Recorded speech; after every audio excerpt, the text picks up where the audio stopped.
I was about 4 years old when I heard them for the first time, or at least that's what I remember. A man's voice began speaking to me while I was playing in my room with my toys, and this voice seemed to know the names of each of my figures. Not just the names of my cartoon toys, but also the names I gave to those generic, shapeless, personality-less toys. It would tell me to do things, tell me what to do with the toys, tell me what to play. It would warn me when my mom was about to enter my room. But always in a more friendly than threatening way. I was scared to tell my mother, and well, I was scared of my mom for many reasons when I was a child. She was an extremely religious woman who controlled what we watched on TV, the comics we read, the games we played, and not just for me or my cousin, she also controlled what my dad did. My cousin, a few months younger than me, had lived with us since he was 1 year old after his parents passed away. I continued to hear the man's voice in my room every day. It didn't scare me. Sometimes it even made me feel accompanied. But I didn't want Mom to hear it. Whenever she entered my room, he would go silent as if he somehow thought she might notice. As I grew up and learned about the topic through horror movies I watched secretly with my cousin, I understood that maybe it was because of my mother's crucifix. And if that was the case, maybe the voice in my room wasn't something good for me. Despite that, it still didn't scare me, at least not until then. The voice hadn't said anything to make me fear it until one night, a few days after I turned 8, something happened. That time, as I went to bed, it kept talking to me even when I stopped doing my homework, which was strange because it never spoke to me when I was about to sleep. But this time it did, although it seemed like it wasn't addressing me, as if it was talking to someone else. And so, listening to it, trying to ignore it, I fell asleep. The voice, crying, woke me up a few hours later. And it was the first time it scared me. My first reaction was to run to my parents' room, but before I got there in the hallway, I heard my mother's voice in the kitchen. I went down to her. With the light off, I saw her silhouette in her nightgown moving around the kitchen. I remember very well that the following Saturday she woke me up very early before dawn. She asked me to be quiet. We went out and the morning breeze was still in the air. There was no movement except for 2 or 3 elderly people sweeping the sidewalks in front of their houses. We walked towards the outskirts of my neighborhood. We crossed a small stream that divided our side from the other, the side with small, poor houses made of unusual materials. A little further on, we reached a house filled with decorations and plants all over the yard. Even today, I haven't seen a house quite like it. An old lady invited us in, and then she went with my mother into an adjoining room. I stayed waiting for her in the living room.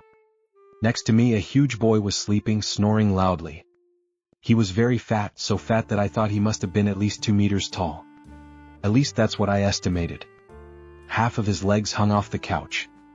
I watched him, hypnotized, afraid that he might wake up at any moment and find me there beside him.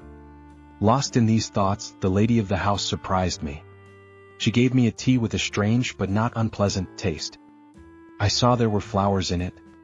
After I finished it, we left the house and returned home. My dad was still not up. My cousin was in the living room watching cartoons and asked us where we had been. My mom said we went to get something for breakfast, and I realized then that what we had done was some sort of secret. I didn't hear the man's voice again. My mom kept giving me the tea from time to time, and as I reached puberty, when I thought about it, I began to understand that my mom was trying to protect me. As time passed, I continued to drink the tea, but I had forgotten why I started in the first place. The man's voice in my room began to turn into a blurry memory, as if it had only been part of a dream. My mom died in January of last year after an illness that consumed her at a tremendous speed. She lost much of her hair and became abnormally thin, an aspect so painful, so terrifying, that I wished I could erase it completely from my memory.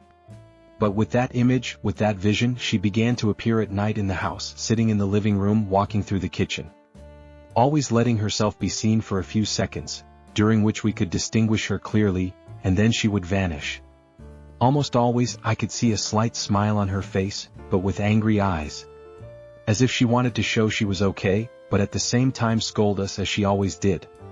Perhaps being so exaggeratedly strict, even after leaving her body. They consulted a specialist, a friend of my mom's, who prescribed some pills to avoid the problems she had.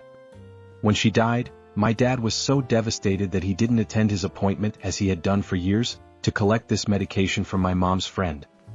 Without her constant pressure, he finally decided to change. He approached a psychiatrist he had known for years and shared what had been happening. My dad didn't go into details, but he told us that the doctor advised him to stop taking those medications immediately. It was then. When the voice returned to the house, my father said, and I froze. It turns out my cousin was also drinking a tea similar to mine. When he mentioned to my dad that they needed to get it now that mom wasn't around, they started noticing these coincidences in their situation. We had gone out to eat because they wanted to ask me if I experienced something similar. For some reason, they wanted to have that conversation outside the house. That's when we realized that all three of us had heard those voices there, my cousin perhaps in a more terrifying way than the rest. And we were all treated by these trusted people of my mom months after her death. When we all stopped taking the tea or the pills, the voices returned, and it was also then that we began to see mom appearing around the house. Before that conversation, I was convinced that my mother appeared there to protect us, to show us she was okay perhaps, but by then I had doubts. By then, the angry eyes in my mother's apparition began to feel much, much more threatening. I wish you could help me because we are all confused. We started remembering, after the pain of losing her, those strange details about my mom, those things she did to control us, those things that scared us about her. And it's difficult to see a person who is no longer alive in that way, but it's even harder to know she remains in the house. Deep down, we continue behaving the same way we did when she was alive. The voices become clearer each time. I don't know if they belong to some malevolent being, perhaps some spirit just trying to tell us something. Or maybe we're just losing our minds. That's precisely what we're trying to figure out now. Thank you for reading my story.